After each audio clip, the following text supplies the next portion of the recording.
Move it, troopers! On the double! Fire!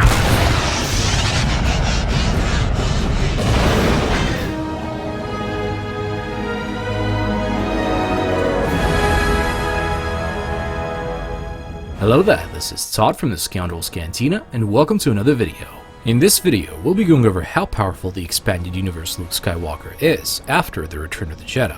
Now, it has been said that Luke in the EU is overpowered, but to be fair, it's something everyone would expect him to be after watching the original trilogy.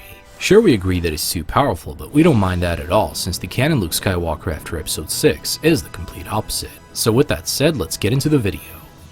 First off, we're going to start off with the lightsaber abilities. Even though Luke Skywalker received little training in lightsaber combat during the times of the original trilogy, his natural and unparalleled aptitude contributed in the impossible advancement of his skills, eventually becoming one of the most skilled Jedi to ever live.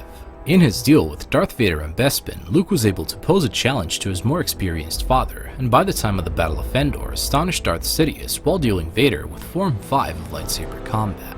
As Luke led a rage-filled attack at Vader, his particular Form 5 would become something completely new with traces of Form 3, Form 4, and Form 5 mixed together.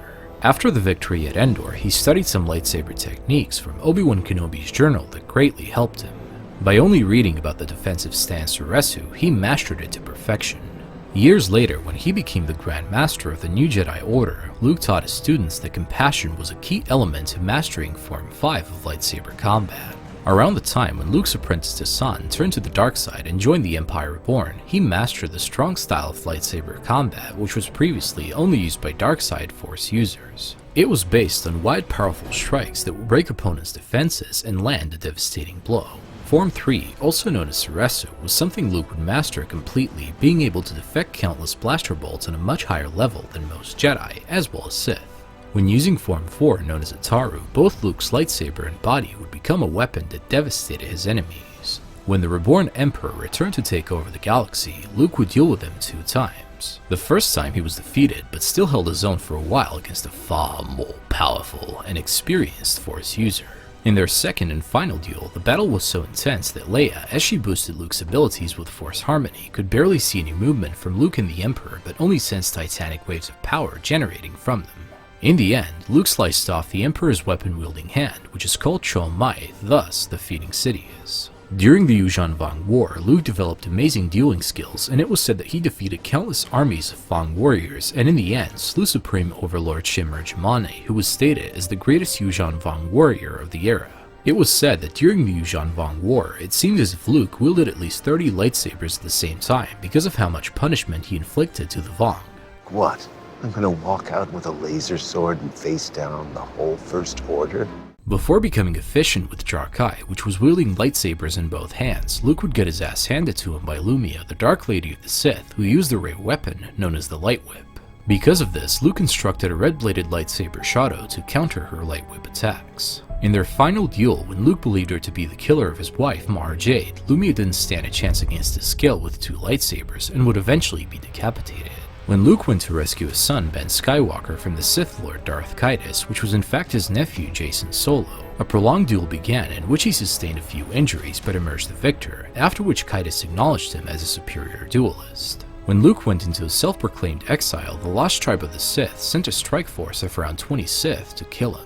Despite being outnumbered, Luke and his son Ben took them all out, leaving only one survivor to escape.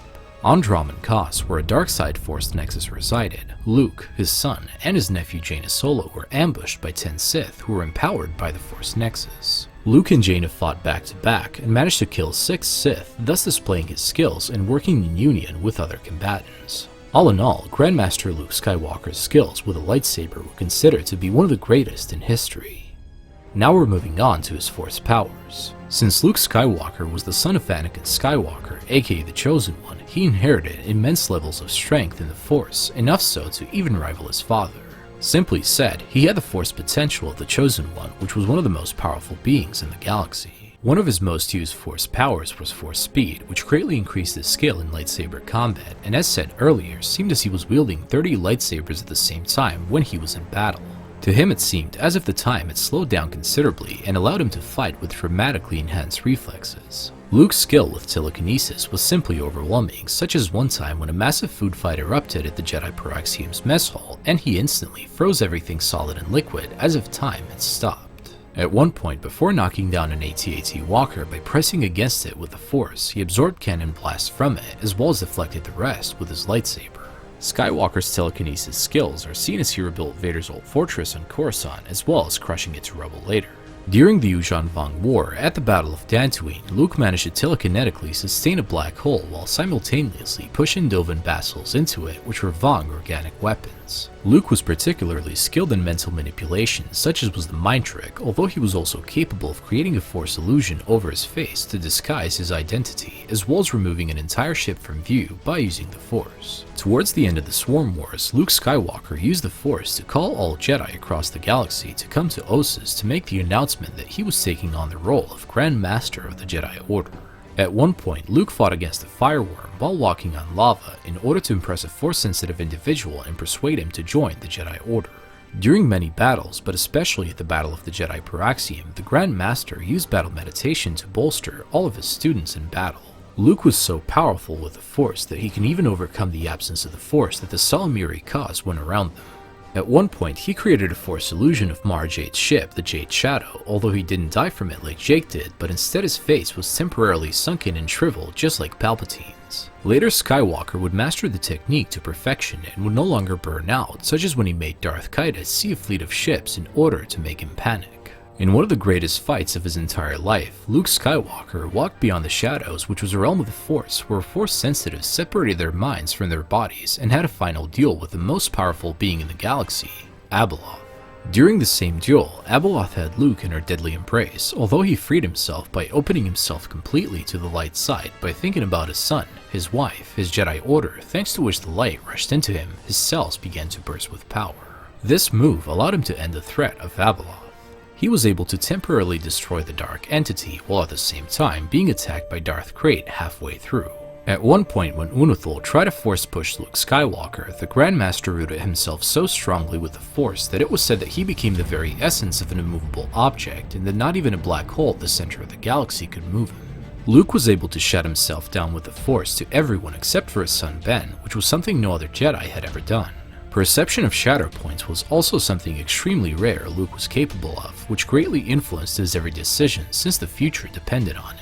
Skywalker would be taught the fold space ability by the Ang-Ti monks, which allowed him to transport any object between places as well as oneself. At one point, Luke was capable of fusing Force lightning without hate or anger, which was in fact called Electric Judgment, or in his case, Emerald Lightning. This ability was created by Jedi Master Plo Koon, and Luke used it with maximum effect. Around 45 years after the Battle of Yavin, Grandmaster Luke was capable of breaking the most powerful Force grips on his neck, as well as take a full blast of Force lightning to the torso.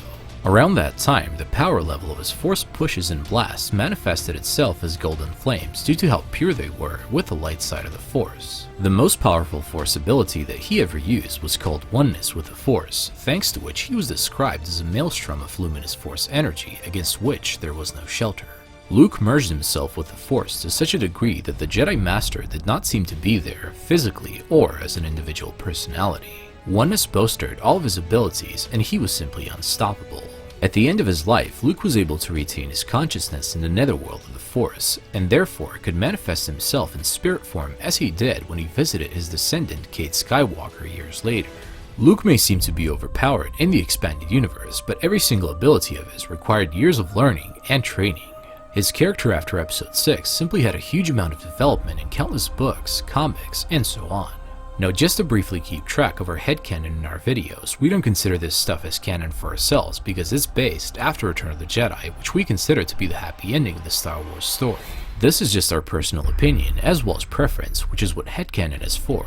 By the way, this doesn't at all mean that we don't love the expanded universe stories after Episode 6, as you can apparently see with this video.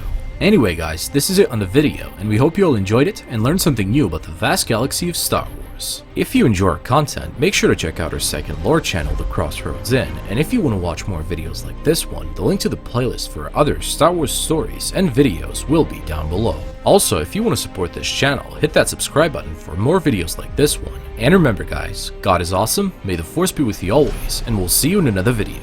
You rebel scum. This party's over.